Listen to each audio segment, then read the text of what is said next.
This is Scott Becker with the Becker Private Equity and Business Podcast. So, again, by background, Scott Becker, founder of Becker's Healthcare, also a lawyer, partner at McGuire Woods, went to Harvard Law School. And this is all to set up this podcast, so bear with me as I credential myself and so forth. The point of this podcast, and this podcast will be, why do I wear pants during golf as a follow-up to why do I suck at golf?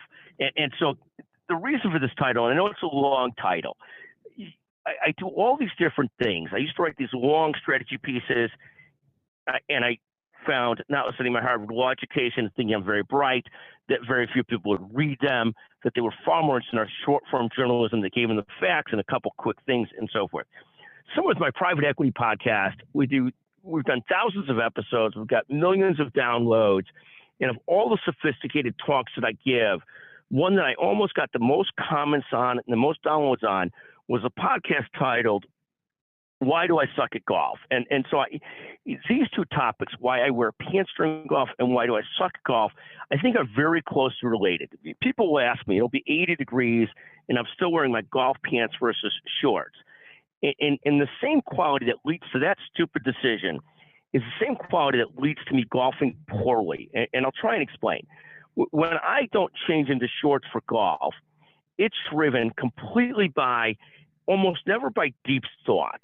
It's almost often driven by convenience and impatience in knowing that I'm coming from wherever I'm coming to the golf course, to then leaving the golf course to go wherever I'm going to, sometimes a restaurant with air conditioning or something of that sort. So the reason I wear pants during golf has nothing to do with a deep, thoughtful decision. It has to do with complete impatience and complete hyperactivity and what I would call is, what would be diagnosed today as ADHD.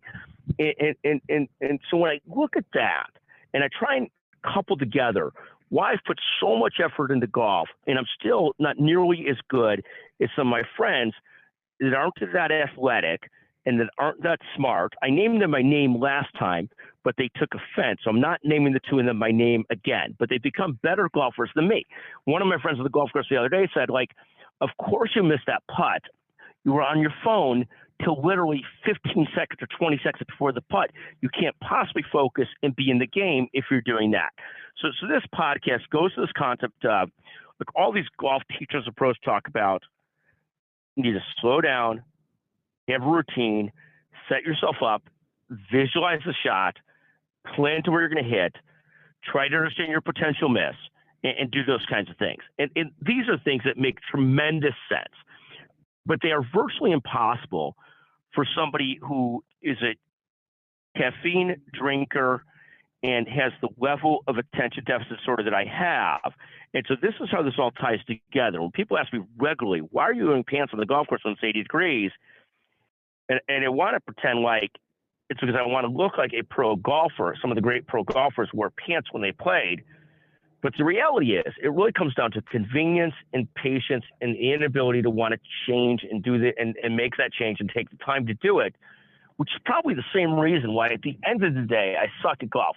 I don't suck as much as I used to. I'm still at a single-digit handicap, but it's nowhere near as bad as it used to be.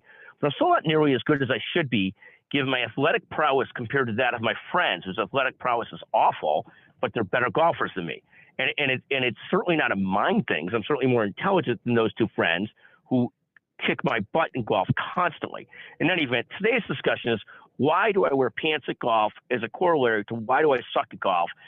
Thank you for listening. I hope you enjoy this more than my thoughts on building businesses or investing or healthcare fraud or anything else that's more what we think of as a deeper subject.